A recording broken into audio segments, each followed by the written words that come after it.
Hola a todos, hoy vamos a meternos de lleno en un análisis muy interesante sobre profecía bíblica. La idea es intentar construir un perfil de una de las figuras más enigmáticas de la historia, el Anticristo. Basándonos en un estudio bastante detallado, vamos a explorar las pistas que podrían decirnos quién es y sobre todo cómo actuará. Y vamos directos al grano con la pregunta que lo mueve todo. El análisis que hemos estudiado nos plantea dos posibilidades principales que se basan tanto en las profecías como en la situación política que vemos hoy. La pregunta es, ¿será de origen judío o musulmán? ¿O quizás una mezcla de ambos? Para poder siquiera empezar a resolver este misterio, lo primero es entender el escenario. Este estudio sostiene que la identidad del anticristo está súper conectada con el conflicto que, según se profetiza, él vendrá a solucionar, y ese conflicto tiene un epicentro muy claro.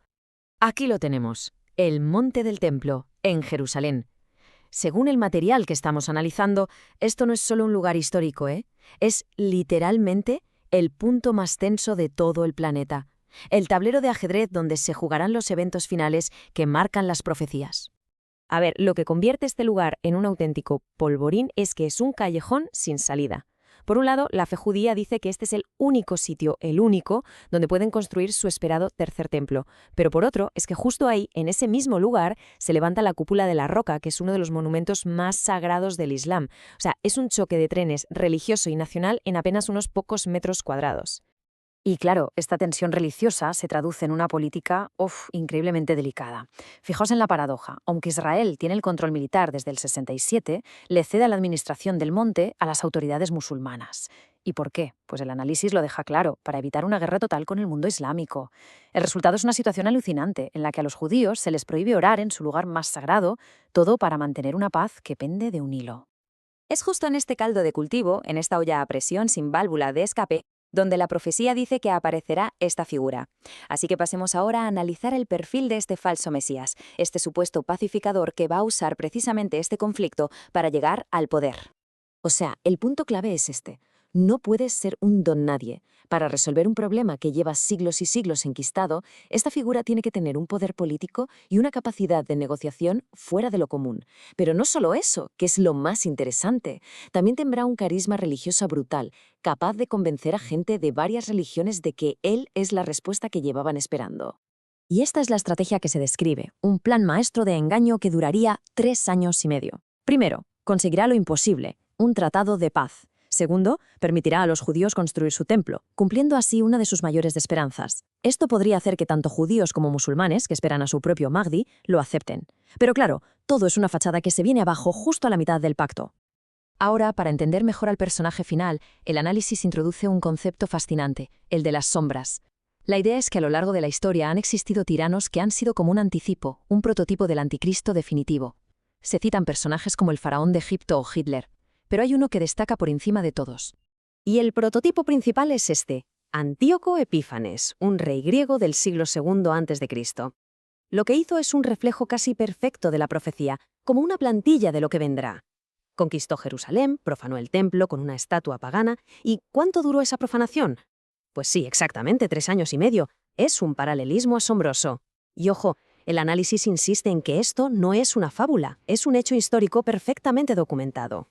Bien, dejando a un lado los paralelismos históricos, el análisis se mete ahora de lleno en un texto profético muy concreto que podría darnos pistas mucho más directas sobre el origen y la naturaleza del anticristo.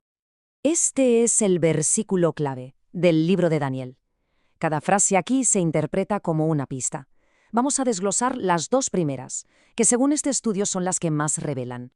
La primera pista, del Dios de sus padres no hará caso.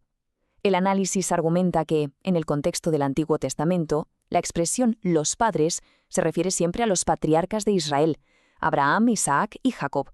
Por lo tanto, esta frase sugeriría con bastante fuerza que el anticristo tendrá un linaje judío. La segunda pista es más enigmática. Ni del amor de las mujeres. Aquí, el análisis se anda con más cuidado y lo presenta como una teoría, una posible interpretación.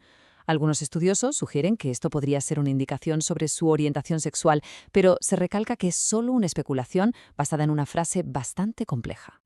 Entonces, ¿por qué todo esto es importante ahora? Pues el análisis conecta estas profecías con nuestro tiempo, señala eventos clave como el regreso del pueblo de Israel a su tierra y el paso de 2000 años. Este número, 2000, lo conecta con una profecía de Oseas que habla de una restauración después de 2 días. Simbólicamente, si un día equivale a 1000 años, estos 2 milenios podrían ser la señal de que la era de estos acontecimientos está ya muy cerca. Esto nos lleva, inevitablemente, a la pregunta final, a la más provocadora de todas. Con todas estas señales que parecen estar alineándose, ¿es posible que esta figura aparezca en el transcurso de nuestra propia vida? El autor de este análisis cree que sí, que estamos en la generación que verá cómo se desarrollan estos eventos. Y terminamos con esta cita, atribuida a Jesús en las Escrituras. No dice que sea el fin, pero sí que, al ver estas señales, hay que saber que está cerca. Una conclusión que no busca dar una fecha, sino señalar un tiempo profético, dejando una reflexión muy potente sobre el momento histórico que quizás nos está tocando vivir.